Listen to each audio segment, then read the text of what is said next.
আসসালামু আলাইকুম।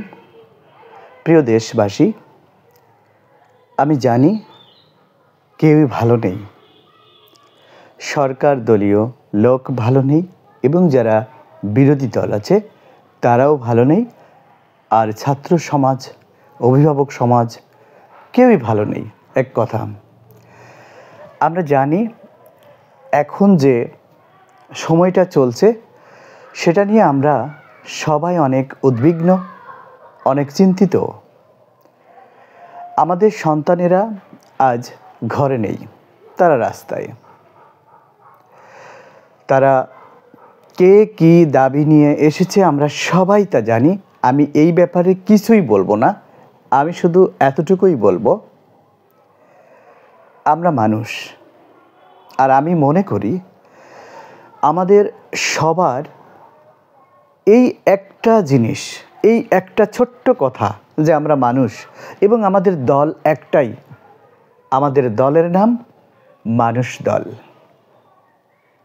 এই মানুষ দলের ছায়াতলে যদি থাকি তাহলে মানুষের প্রতি মানুষের মমতা থাকা দরকার। ক্ষমতা চিরস্থায়ী নয়। আমরা কিন্তু দেখি আমাদের চোখের সামনেই আজ যে কোটি কোটি টাকার মালিক কাল সে পথের ফকির হয়ে যাচ্ছে। একটা সময়ে যার ভয়ে এলাকায় কুকুর বিড়াল পর্যন্ত ঢুকতো না, আমরা হয়তো আমাদের জীবদ্দশায় দেখছি সেই ব্যক্তিটিকে যখন অসুস্থ হয়ে বিছানায় পড়ে থাকে তখন তার স্ত্রী সন্তান কেউই দেখে না, এমনও হয়েছে। তাহলে কোথায় গেল সেই গায়ের জোর, সেই ক্ষমতা? আজ আমার দেশের নিরীহ ছাত্র ছাত্রীরা মরছে, আজ আমার দেশের পুলিশ ভাইয়েরা মরছে। দেখুন, এ কারণেই বলছি সব পুলিশ কিন্তু খারাপ না, সব আর্মি কিন্তু খারাপ না, সব বিডিআর কিন্তু খারাপ না, আর সব ছাত্ররা খারাপ না। সাধারণ জনগণ সমস্ত ক্ষমতার উৎস।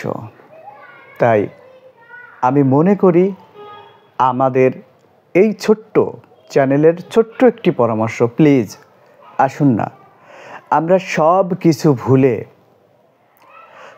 কিছু ভুলে শান্তি চাই। ছাত্ররা যে 9 দফা দিয়েছে, সে 9 দফা কেন দিয়েছে এটা কিন্তু একটু ভাবার দরকার।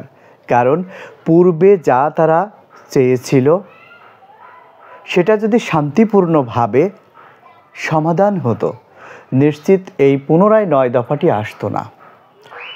আর যেহেতু 9 দফা আসছে, এখানে কি এমন খারাপ কথা লেখা আছে?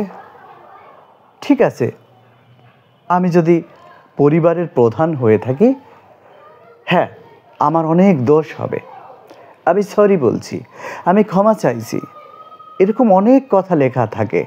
আমি রাজনীতি করি না, আমি রাজনীতি বুঝি না, আমি শুধু এতটুকুই বুঝি আজ যে সমস্ত ছেলেমেয়েরা রাস্তায় নেমেছে, অদূর ভবিষ্যতে এই ছেলেমেয়েরাই, এদের ভেতরে কেউ না কেউ প্রধানমন্ত্রী হবে, এদের ভেতরে কেউ না কেউ দেশ চালাবে, এদের ভেতরে অনেক এমপি আছে, এদের ভিতরে অনেক শিক্ষক আছে, এদের ভিতরে অনেক সমাজ সেবক আছে, সেবিকা আছে, কবি আছে, শিল্পী আছে, অনেক নায়ক আছে, অনেক গায়ক আছে। অর্থাৎ একটা সময় এরাই কিন্তু দেশ পরিচালনা করবে। তো আজ আমরা বিশেষ করে মুরব্বী শ্রেণী যারা এই ছাত্র সমাজের সঙ্গে এই ধরনের খারাপ আচরণ করছেন বা করা হচ্ছে, এটা রীতিমতো অন্যায়। যে যেখান থেকে, হ্যাঁ ছাত্রদের মাঝে রাজনৈতিক ফায়দা লুটতে অনেকে আসতেই পারে, গণতান্ত্রিক দেশ, সুযোগ পেলে কে না আসে?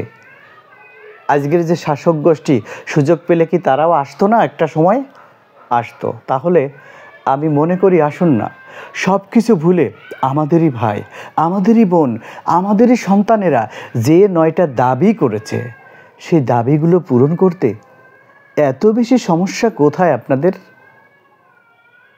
আসুন আমরা শান্তি চাই, আমরা সাধারণ আপামর জনগণ আমরা শান্তি চাই।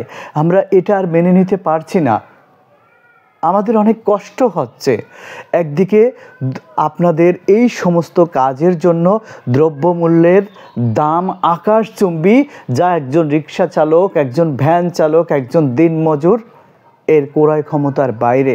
একটা সময় ছিল যখন মানুষ ইলিশ মাছ খাইতো, এখন এমনও আছে সন্তানের বয়স 5 বছর, কিন্তু ইলিশ মাছ কি সেই সন্তান দেখে নাই। আসুন না প্লিজ, সব ভেদাভেদ ভুলে আমরা মানুষ দল হই। আমরা মানুষ হিসেবে বেঁচে থাকার জন্য আমরা ন্যূনতম সাপোর্টটুকু করি। Save the students. I salute students. ভালো থাকবেন, সুস্থ থাকবেন, যে যেখানে থাকবেন ভালো থাকবেন। আল্লাহ হাফেজ।